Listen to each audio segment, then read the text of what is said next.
Hey guys, MA Fish Guy here doing a video on the rainbow shark, or also known as the ruby shark or the red fin shark. Now these go by many different names, but the shark does not change.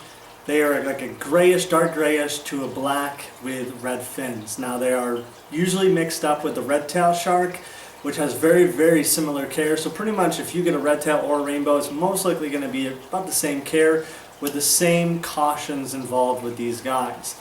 Now, size-wise, they get 4 to 6 inches, usually more around the 5 inches where mine all plateaued. They live anywhere from 4 to 9 years, depending on tank conditions, diet, everything like that, but they are an omnivore. And unlike the red tail shark, these guys are more of a finicky eater, so they're not going to be crazy go get it to get the food in the tank. They're going to lay back, sit back a little bit when you first introduce them, and sometimes it takes a day or two for these guys to eat. So temperature of these guys is about 70 to 80 degrees. They can take a little bit cooler water than the red tail sharks. For some reason, they're both from Thailand, so I would just keep the water temperature the same for both species. Now pH is 6.5 to 8.0. They have a huge range of different pH that they can tolerate. So if you have low pH, high pH, it's really not going to make a difference. Just make sure to establish what pH your pet store has or local fish store has, so that way you can acclimate them to the proper pH of your aquarium. Now I know my pet store has about the same pH, 7.6 to 7.8. My water is about 8.0, so there's really not a huge fluctuation in the pH.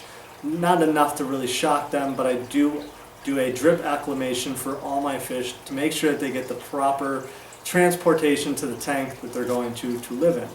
So 40 to 50 gallon tank I recommend for these guys because, like I said, they do get kind of large. So you want to make sure they have enough room to roam, and they do establish a territory just like the red tail shark. So you want to make sure you have a big enough tank for any other fish in the tank that maybe get bullied or go into that territory and the shark doesn't like it. Now, another thing about these guys is, like I said, with the territories, you want to make sure these are the only shark in the aquarium. You want to stay away from anything that looks similar to them, like the black shark, the red tail, and other rainbows. Because basically if they see those and they are the dominant one in the aquariums, they're going to make life miserable for that other poor little less dominant fish. So you want to make sure to basically, to get the maximum amount of these fish, keep them by themselves. Now that includes the albino rainbow as well. These guys have the same care, just the albino of course is white with red fins, and the regular is just black with red fins. So the care is the same, but you can't mix an albino red tail or an albino rainbow with a red tail shark or a black shark or the any kind of other shark that looks like these. If they're basically a shark, you want to make sure that they're a solo fish in the aquarium. You want to make sure of that. Now these guys are awesome. They usually go about $3.99. They are actually a little bit cheaper than the red tail for some reason. Probably because the fact that when you do see them in the pet store, they are about 1 inch to 1.5 inches, and they're not as pretty as what you're going to see eventually when they hit adulthood, when they turn that jet black with the nice blood red fins.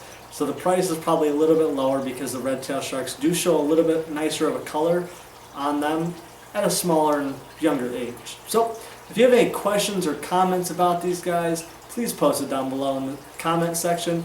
Like, share, and subscribe to my channel. I definitely appreciate it. Let's hit 7,000 subscribers. Maybe I'll do a contest. We'll see what happens with that. So again, questions, comments, concerns, please post it down below in the comment section. And check out my website, mafishguy.com, for all your aquarium supplies and needs.